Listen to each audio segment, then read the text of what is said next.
Hello, everyone, and welcome. Thanks for joining us today. My name is Alex Sosa. We're going to be walking through our showcase today on zooming in on relationships with the Urban Assembly Maker Academy. To start us off, Margarita is going to lead us through an opener, which is the way that we typically start our advisory program. Good afternoon, everyone, and welcome. So I am Margarita Lopez. I am an English teacher at Maker Academy, and I am also one of the SEL advisory leaders. So right now, just getting us geared up for our showcase, we want you to just think about some of the strongest and most healthiest relationships that you carry in your personal lives. And in the chat, we want you to drop some of those qualities or characteristics that define some of those relationships. So thank you, Kristen, Trust, and Nicole. Humor, compassion, empathy, love it. Keep them coming, keep them coming.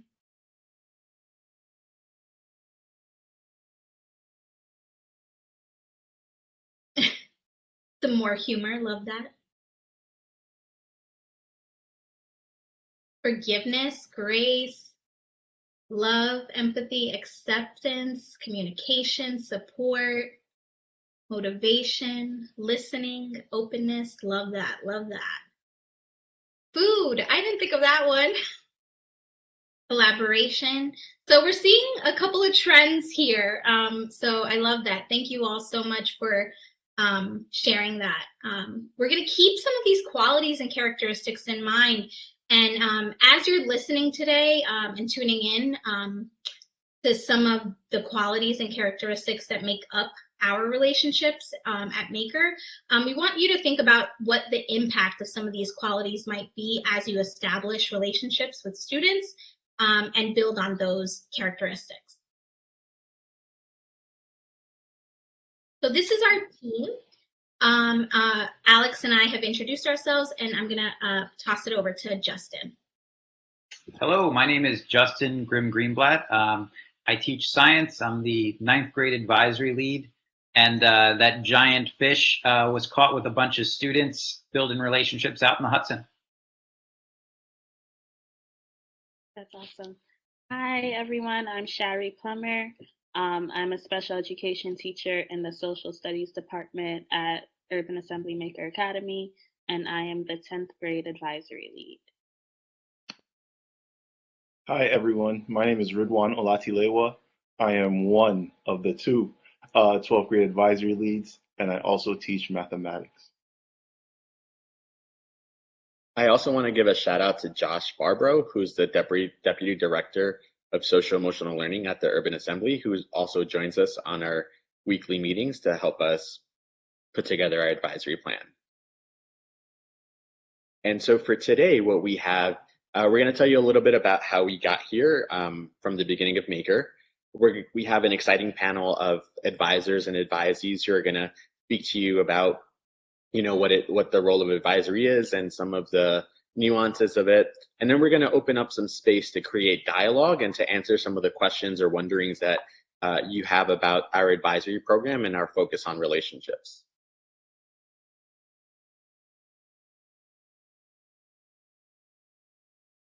So we're just going to give you a little bit of brief history and an overview about us as a school community. So at UA Maker, really the core of who we are is we are a public 9 through 12 high school in downtown Manhattan. And really, we develop creative problem solvers at Maker. So if we go to the next slide real quick. These are some of our students and pictures over the years. Oh, Alex, do you want to talk a little bit? Yeah, this is definitely our, sorry about that. Big finger, small keys. This is our advisory program. This is the type of environment that we try to cultivate in our program where students are collectively building community, are actively smiling and engaging with each other through activities that really build bonds, genuine bonds, not just the ones that that may feel forced. So I want to tell you a little bit about our timeline from when we started our school to about now where we are at. So if we flash back to 6 or 7 years ago, when Maker opened in 2014-15 school year, that's really when we established our advisory and SEL program with our founding freshmen. We had a collaborative curriculum built alongside a consultant, Nina Dibner of Power Tools. And really some of that essential curriculum has stayed with our community since then. Fast forward to 2 years later is when we really started to dig into the why, really developing our why advisory, why SEL, what's the importance, right? And then we started to really establish teams, grade level teams, and meetings began to form and pretty regularly. And then we also gave birth, or our college and career readiness counselor, Ivy Anderson, developed, right? And so she is a phenomenal expert in what she does, and also contributes a ton to our SEL and advisory program. Following that, Justin and I then became sort of the first, we launched sort of like the leadership of advisory and the SEL program at Maker. We worked closely with 9th and 10th grade bands and 11th and 12th grade bands, and alongside the Urban Assembly Network and Resilient Scholars Program to support the advisory program in itself. We began to build and develop new practices that we then turnkeyed to individual advisors. And now today, as you see in front of you, we are a much larger team. And this work does not exist in isolation. So our team has come such a long way. We have now this year facilitated a series of professional developments for our staff. We meet weekly and regularly as a team and really reflect and iterate on our process. Iteration is one of sort of the key tenets of Maker. And I think this team does a really nice job of practicing that.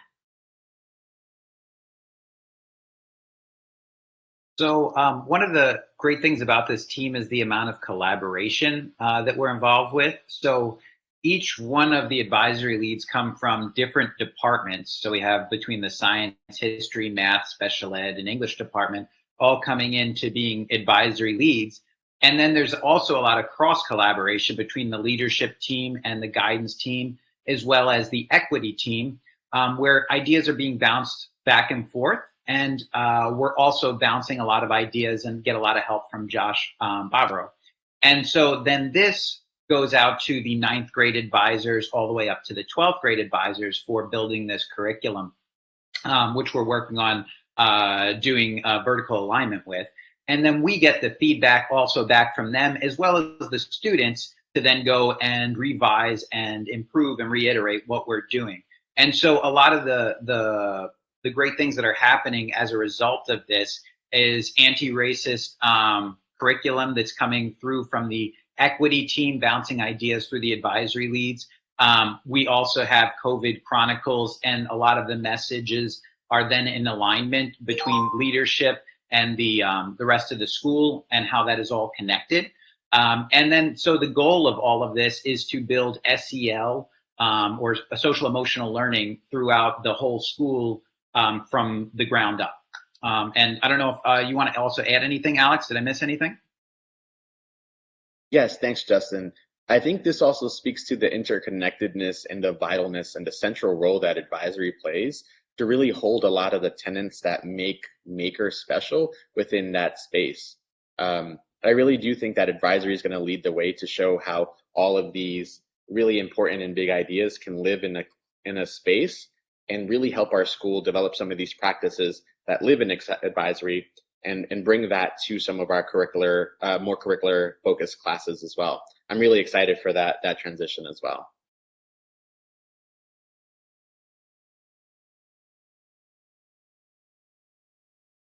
All right. To jump off of what Alex was just saying, thinking about, I think one of the reasons that our advisory program is so successful is because it's something that is prioritized in our school building. And I think leadership plays a really important role in that. I think really, if something is going to be done well, it needs to be supported by leadership on many different levels. It needs to be invested in by leadership. And advisory is one of those things at our school. Um, we also want to think about how advisory ties to other tenets that we're establishing as a school as being central and important to us, and that's our equity work. When we think about advisory, SEL instruction, and equity, at the core of both of those things are really the same thing, right? Thinking about how can we support students and adults in understanding and having compassion for themselves, for others, in a larger context of our community and also our world. And I think one way that advisory has connected to that value and that anti-racist theme is through our PDs. Justin mentioned the interconnectedness between different groups at our school. One of our most recent PDs was a story sharing PD that was actually brought to us by one of our equity team members, Nicole, who's here, and you'll hear from her later. But I think that was a really powerful experience. It was, I think, well, I'll tell you about it a little bit about it. People were asked to prepare responses to questions around times that you have built community or not built community around issues of racism or any other adversity that you faced. And I felt it was really powerful to have that space as a staff for people to center their identities, and share our stories and have space to honor our identities and how our identities shape our stories. I think one of the impacts that I saw, I remember sharing out with my group, thinking about like being a Black person in America, especially in this context, within the past 2 years, where like police brutality has, taken a forefront for a lot of people, a lot of American people, and worldwide, honestly, and expressing my frustration and my things I was going through emotionally and feeling like I didn't have a space in my workplace where I felt that pain could be honored and held, and how frustrated I felt not having a space where people can show up and like have authentic, real conversations about race in our country and how that trickles down to our classrooms and our interactions with students. And I remember someone being in my group and showing up to the equity meeting that same week, and I haven't seen that person for several weeks. And I don't know if that's why, but I think it really does speak to the power of like sharing your stories and really being able to center your identity in a space where you're supposed to feel heard and respected and safe. And I think it's really important for us to think about how we provide that space for students and how it can impact their experience in our classrooms.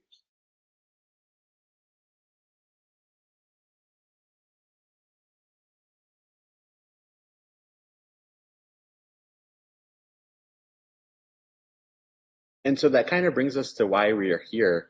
And what we found is that this work really lives through the relationships that teachers make with each other, that students make with each other, and that relationships between advisors and advisees. We've really spent a lot of time creating spaces that really engender strong, genuine, authentic relationships through, sharing stories like the one that Sherry has modeled for us earlier. And it's through that work that we believe our advisory program has had the most strength. So I want to take us to the advisory panel now, where we get a chance to hear from advisors and advisees about their experience in that advisory space. Margarita is going to lead this next section for us. Margarita? Thanks, Alex.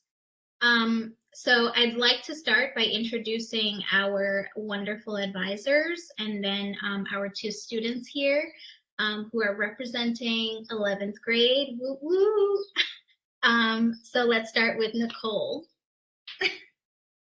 Hi, my name is Nicole Kawanko. I'm a CTE computer science teacher here at Maker.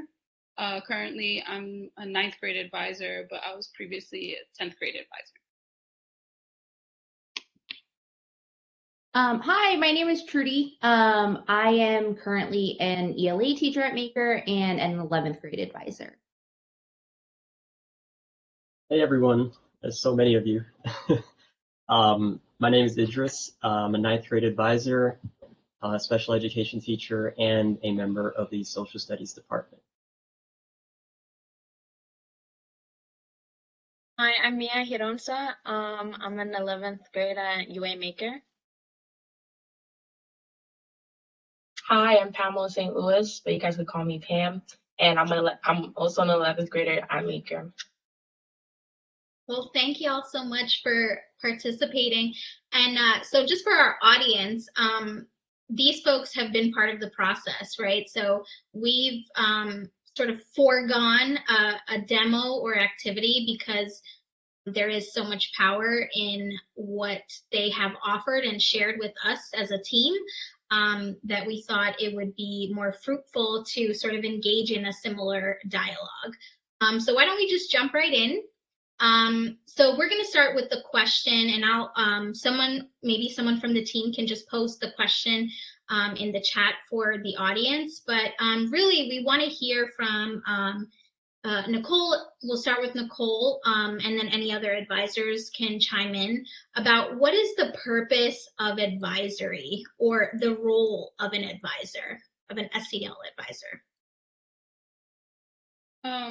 Something that's worth mentioning, I think, is to preface this with the fact that I've been teaching for a long time, and if you ask me what I think the importance of and role of an advisor is more than when I first started teaching, it has definitely evolved and it has definitely gained in importance.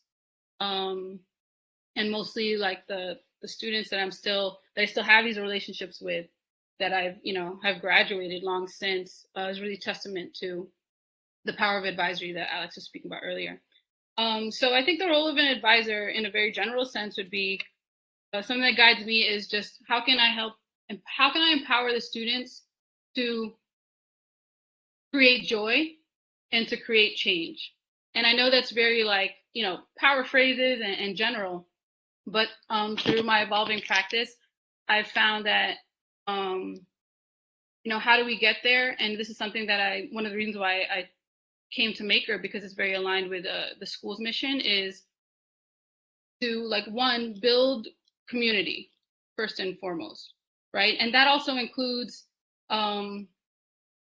if there's conflict, right, or if the kids are not initially finding or feeling that community, what can you do to create a space where they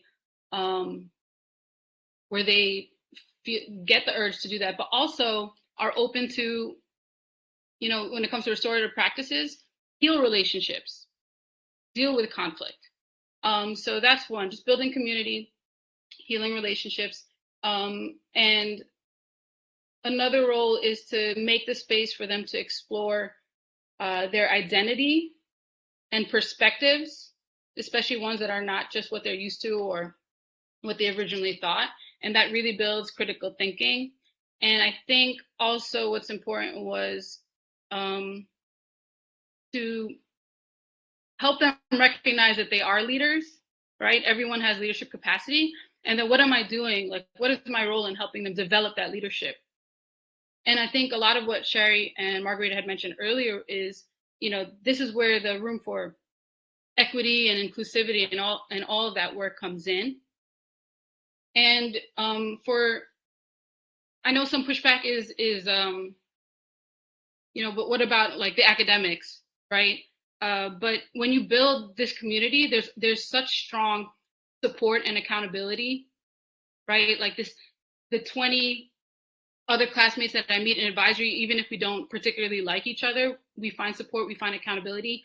And through there, there's a lot of growth, both socially, emotionally, and academically. It leaves the door open to support them academically as well. Like it's so interconnected.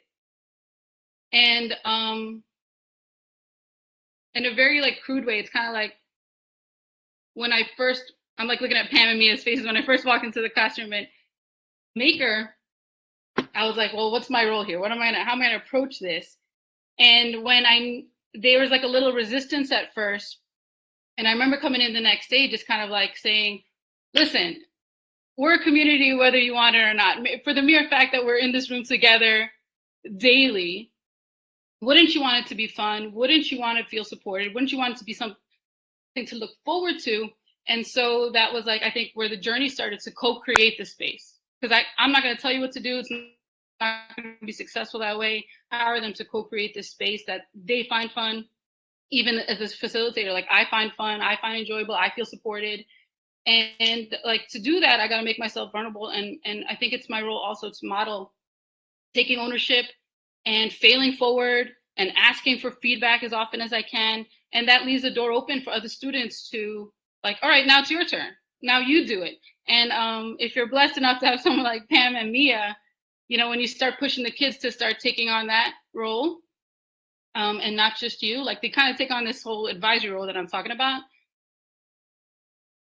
Yeah, you'll find that more and more kids get comfortable with taking on this role of becoming leaders and owning the space.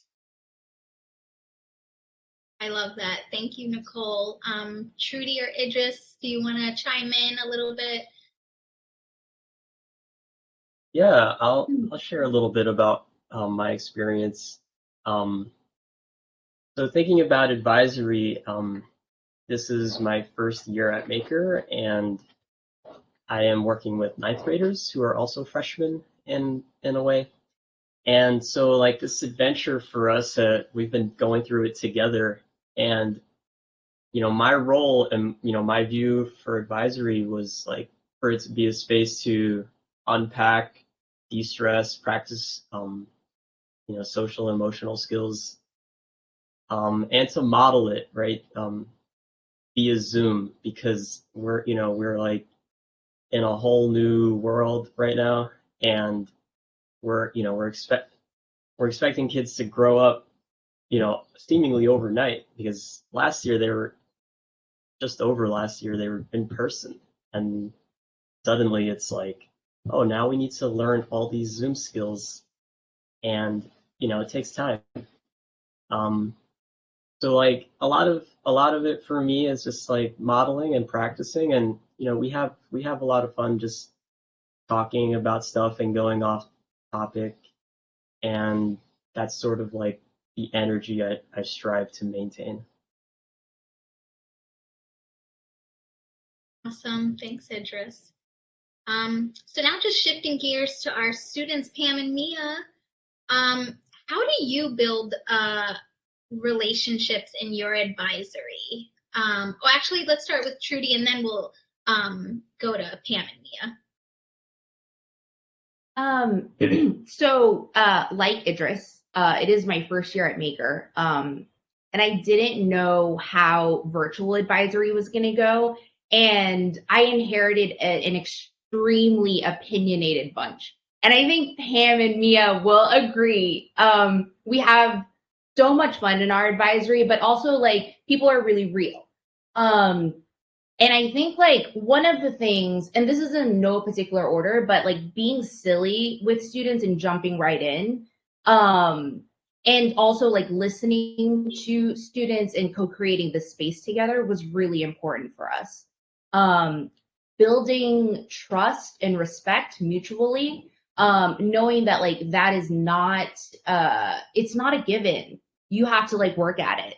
And being honest, like, yes, we want to support and advocate for our students, but like also being really upfront, right? So like, I think one of the things that is great about our advisory is that we are so, we kind of, we hold our promises, like we keep our promises and we hold each other accountable.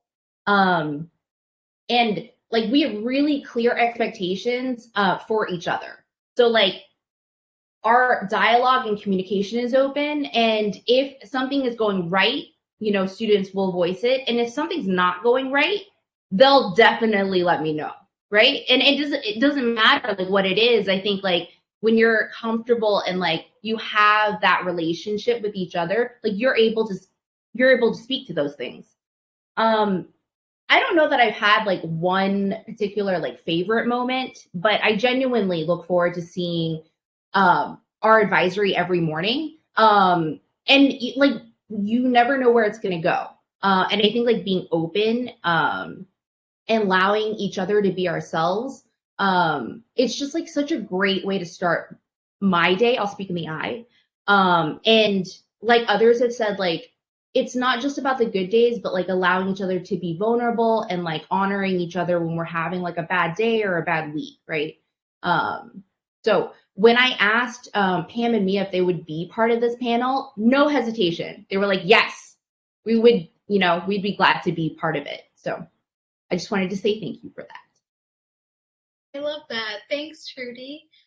So for our audience here, so hopefully you're starting to see some of the trends that came up in that opener, right? So, I mean, really, these advisors are like practicing some of these, you know, characteristics of being vulnerable, being open, and really live what it means to build like positive, healthy relationships. So just shifting gears now, we want to hear from Pam and Mia. What do you look for in an advisor? And I know y'all two are in a very interesting spot because both of your advisors are actually in this room. So if you can speak to that, and also getting to know a new advisor virtually online, if you can speak to that a little bit and what that experience has been like. So Pam and Mia.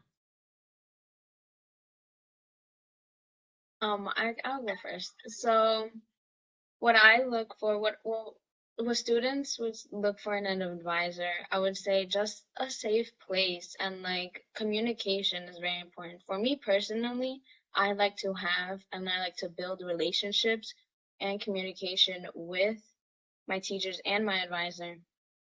And when my freshman year at Maker, my advisor, it didn't work out. And then when I got to my sophomore year, Nicole was my advisor, and she was new. We were new to having an advisor, so we were just like both like, it was not easy at first because like Nicole said that like she was like, okay, it has to be like, this is gonna be fun. Like we have to do what we have to do. So yeah, and then now having a whole new, like in the beginning of my junior year, Trudy, when we all started like remote, we had to like build a relationship with Trudy. It was different. Like I feel like we just didn't like feel like it was gonna work, and people were not gonna talk and stuff. So, but now it's just we can talk for like an hour just straight, and we're like, no, we don't want to go to our next class, and we just like get to different topics, and it's good because that's what it should be. It should just be a safe place that you can just go to and that you want to be at. I love that. Thank you. Pam? Yes, Mia definitely took the words right out of my mouth and my speech. I feel like she's in my head and everything. But I feel like as a student, what I look for in an advisor is like something basic, like recognition, basically. Because I feel like once you're a student and you see your teacher like shows interest in things like what you do outside of school, and you see like they see the type of person you actually are, you can like start opening up to them and like start to feel like a comfortable, like my advisory, I consider it like my second home, like another home. And for example, like if you were to ask Trudy or Miss Kawanko right now, like, what does Pam want to be when she grew up? Both of them could tell you, I want to be a surgeon, and they're going to know the answer from the top of their head, honestly. And like Miss Kawanko, I similar like Mia, I had her sophomore year, and as a new advisor, I wasn't like really open to it because, you know, freshman year was kind of hard because I were like, our advisory was just like kind of different. So, you know, everyone was kind of like separated in a way. Everyone tried to do their own thing. I'm not gonna lie, we weren't as disciplined, I guess you could say, as we were when we like entered sophomore year and everything. So Nicole wasn't with it, you know, as she said, she was like, nah, we're gonna have to do something here because this is not the way things should be looking. So yeah, she was my third advisor at the time because we had like two in freshman year. And having a new advisor, and on top of that, like she was just someone new. So things started to change in my advisory. And as advisories, like we started to become, oh, I'm reading my speech. I'm trying. Sorry. Sorry. Okay. So, where was I? Okay. So we started doing things like student-led meetings, and it became more fun because we talked about anything this time. So it was like not what, you know, just the teacher had planned, but we got to choose the topics and stuff like that. We participated in games. We made up our own games, and she tried to like find new ways to make it fun and stuff like that. We performed in contests, you know, the door contest. We won that. I don't mean to brag, but we won that. We won the door contest, and like I think that was like when our advisory really like started to like notice how much of a team we are, because like that was like the first thing that we ever won, and we were happy, and we were like, oh, we're going to Broadway, like we get to go to Broadway now, this is gonna be so much fun, it's gonna be so cool. And you know, we were like trying to figure out what kind of show we should watch and stuff like that, and that was just fun also. And then, you know, Trudy came as my advisor this year as well. And again, I wasn't open to it because it was like we're on Zoom and Trudy's new again. So it was like, okay, another advisor. Okay, like I hope this is the last one. So Trudy comes, and we start sharing stories with her. And I'm like kind of amazed by it because it was kind of easy to open up to Trudy. And it was like obvious how much Trudy wanted to like feel like form relationships with us and everything. And she did. Like she could tell you how many siblings we all have and what our after school activities are. And like we would choose on Wednesdays the type of movies, or if we just want to talk, because Wednesdays are like our free days. So we would choose either movies or if we could talk, and usually we just talk throughout the whole Wednesday. And then even after that, we don't want to leave because it's like we just talk a lot, and it goes from one conversation to another. And I feel like that's the type of recognition I look for in an advisor. Like, you know, I look for in an advisor and everything. So yeah, that's what I look for. I love that. Thank y'all. I really like, as I was listening to the both of y'all, like really what was coming up for me was how much your voices were heard, right, within both of these two experiences with your advisors, and valued, right? Like there was like both of these individuals saw the value in your voices being centered at every discussion, right? So I wonder if the both of y'all can talk a little bit about the mindsets, right, that some of your advisors have brought to advisory that have allowed for it to be so successful. And for like the audience, like maybe you can give them an idea of what kind of mindset should an advisor carry with them to have success like you've seen it.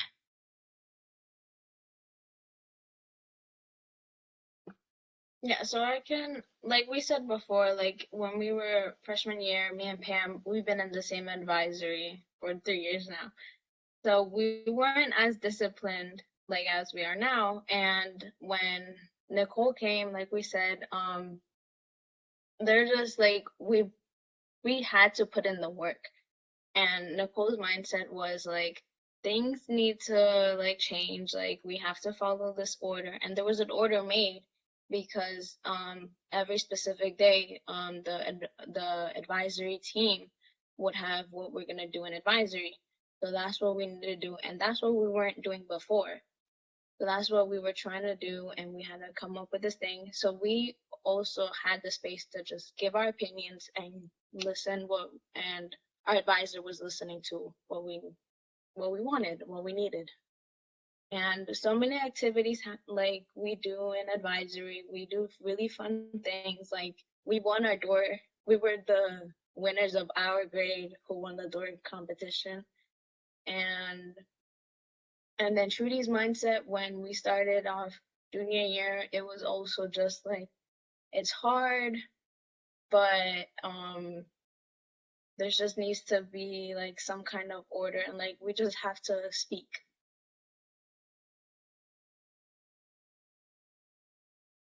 Yes, so I feel like the mindset that Trudy and Miss Komako have brought to us as advisees is that like everyone matters, but you matter too. Like you matter as well. I feel like there's never been a time where they like made me feel like I'm not important. Like they've always made me feel I'm important, you know. And I find it cool how they were able to like reflect onto the class as well. Because you know, there's always gonna be like those kids who don't talk or anything and stuff like that. But I know for a fact that she definitely have made those kids as well who aren't as social as like the rest of the advisory, so that they matter too, and like we want to hear from them and stuff like that. And like stuff like little stuff like Nicole and Trudy, they're very similar. Like for birthdays, they make like Trudy lets let the whole world know that it's your birthday and once it's your birthday. That's first of all. Like she would make a slide and then you would enter and the first thing you see is happy birthday Pam or happy birthday Mia, and she would like put a little gif and stuff like that. And for Nicole, when we were in school, she would do this thing where whenever it's someone's birthday, she would like bring them a cupcake and the whole class would like sing happy birthday and stuff. Like, and, like you know, sometimes people forget. We be like, wait, it's your birthday? But you know, stuff like that. I feel like it really makes everyone feel better because like imagine we didn't know it was our peer's birthday. We just come into class and act like it's a regular day. But you know, when the cupcake comes out, we're like, oh, it's somebody's birthday. So yeah, stuff like that. Like making the students feel like they matter is something I really appreciate. So that's the mindset that my teachers have brought to my advisory. That so much, Cam. Yeah. As y'all were both talking, I felt Bettina Love's words like about mattering, building a home base, right? And what that looks like and feels like in advisory, not just in advisory, but in the rest of your classes, right? I wonder if any of the advisors would care to chime in about your mindsets and mindsets you've brought.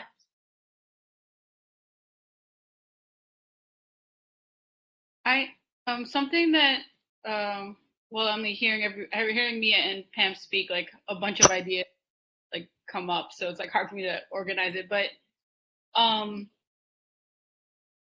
you know, when something Pam said about the cupcakes, like when I was like playing little images in my head, like little movies in my head of the last few times we've had birthdays before quarantine hit, and I remember actively. I mean, I didn't tell them this explicitly. Now I am. But I remember actively, if someone was having an off day or if I knew that there was like a strained relationship or a lack of a relationship, I would get that kid to like, hey, here's the cupcake, here's the candle, you know the deal. And they go outside. And usually Mia's like, knows the deal too, so I'll send Mia with that kid. But have that kid be the ones to present the cupcake to, you know, like intentional with things like that. Because it's not just about, oh, my building a relationship with the kids. But it was very important to, you know, community is not like me and the kids. Community is also like you should lean on each other. Like you're here together with each other. And a lot of times that's the more powerful or needed relationship to like open doors or get through or help another kid feel like this is a safe space. So that's something that Pam said that reminded me of, like the student to student relationships. And Mia, when she was talking about the advisory, like I'm like the middle person between what the advisory leads are telling me we got to do, and then like, you know, all this time stuff. But that was more of like a tool to help build that community and give them opportunities to lead and develop certain skills. And also an important thing was advocating for the kids too. Like that was an opportunity for me to show them, I'm here to advocate for you. You don't like what we're learning, you think that's irrelevant, you let me know that and I'll go back to the team and I'll say, hey, you know, we understand why we're learning this, but this is what our team thinks. and I don't feel comfortable bring it back to that space if they don't feel the same way. And if there's pushback, then we open that communication. But advocating for the students was huge. Yeah, I think that's actually like a perfect transition to this last question. What Nicole brings up is, as we're thinking about sort of the trajectory of our SEL program and advisory at Maker over the last 7 years, and a couple folks have talked about leadership and support of leadership. So really, if advisors can chime in here to this last question, what can leadership do to support for folks that are trying to develop an advisory or SEL program or sustain it, right? So folks might be just beginning out with an advisory or SEL program. So I know Trudy just put in the chat, she bugs me all the time. I am the 11th grade advisory leader, so she is always in my ear for good things. And always gives me feedback, and I always am receptive to that. So for folks want to just chime in these last couple of minutes. I think feedback is super important, like two-way dialogue. And I also think, like, when I think about leadership and how advisories can be successful, say yes. Always just say yes, right? If advisors or advisors are asking for something, can we do a meetup? Can we celebrate this? Can we think creatively about how the space can look? Say yes. Because I think that's when like a lot of these things come organically, and yeah, you can't plan for everything, but when opportunities come up, definitely jump on them.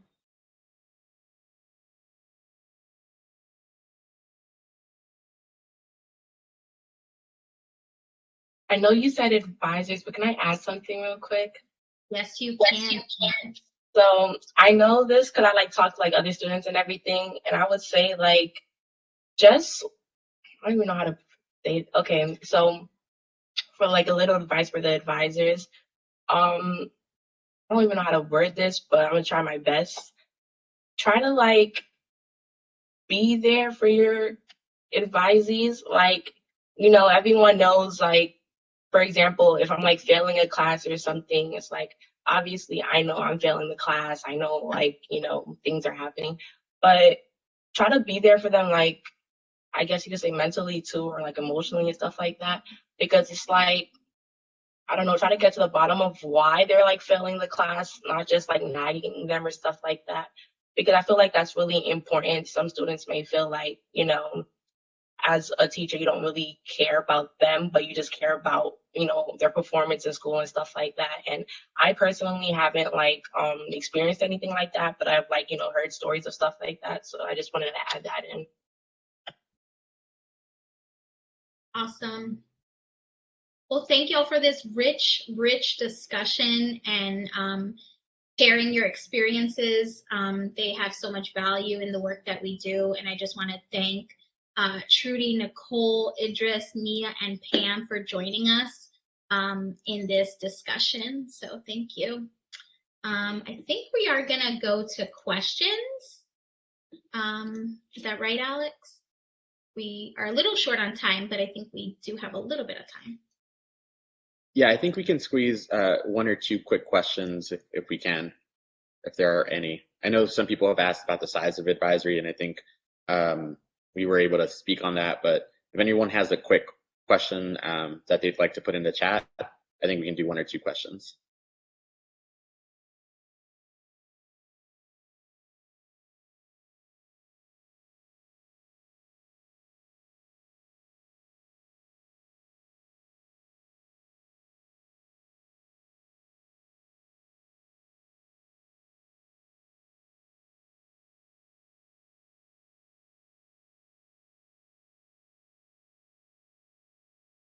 I mean, feel free to. Go ahead. Yes.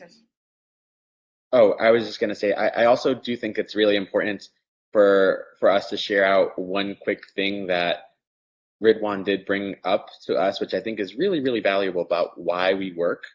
I think he calls it the secret sauce. So Ridwan, do you just want to talk about our team and why we work for a second?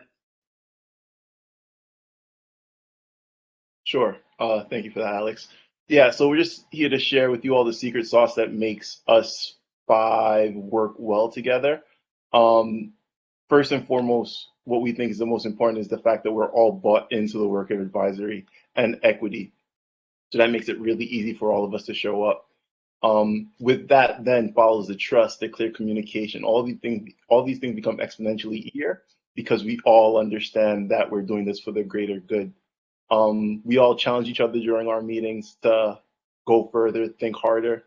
And we're all very, very reflective. We consistently seek feedback from each other as well as the advisors. And we're all interconnected. We love coming to meetings, talking to each other, making jokes, and thinking really hard. So yeah, that's the secret sauce.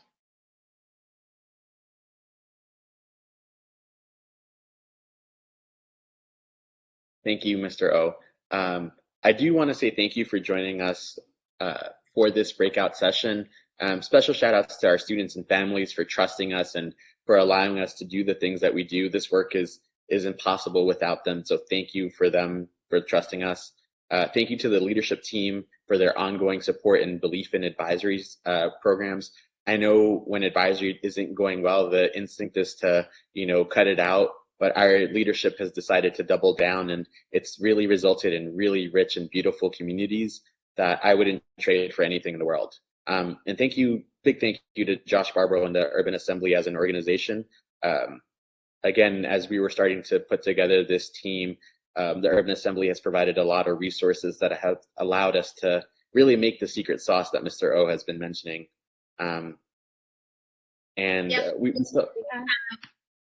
There are some questions in the chat now. So we have like 2 minutes. We can probably get to these questions. So I'm wondering if one of the advisors could respond to that question about how might you support staff who are reluctant to buy into advisory and SEL, or the advisory leads? I'm thinking of, I have like a specific friend and colleague in my head from a previous school that prioritized SEL and their advisory program. And they were the most reluctant, but the thing that was a game changer for them and it sucks that it took 4 years, but when it did hit, it hit really hard and super impactful. When you see the students coming out of an advisory that became a safe space and an empowering space, and you see what they become capable of in their later years of high school as well as after high school, I think that was the biggest thing in creating buy-in. Just hearing from kids who came from powerful advisory spaces, sharing their testament of what mattered to them and what made the difference.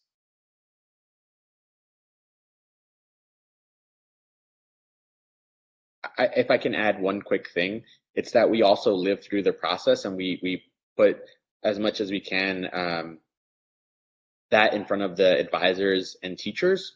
So the example that Gary alluded to earlier, if teachers can see how powerful it is for themselves and their community amongst teachers, then they can see the power that it has with students. And we try as much as possible to give teachers real, tangible experiences that they can reflect on and to really bring it into their classrooms. So it's not abstract, it's concrete and very tangible.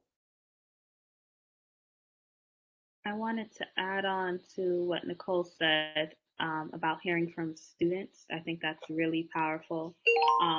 But to expand that, not just like students who participated in an advisory program, but even thinking about like when you see students after they've graduated and moved on, and when they have opportunities to like reflect and recall on their school experiences, more than often, like what stays with students are the relationships they've built with like teachers and peers, and like the things that they've learned from those relationships.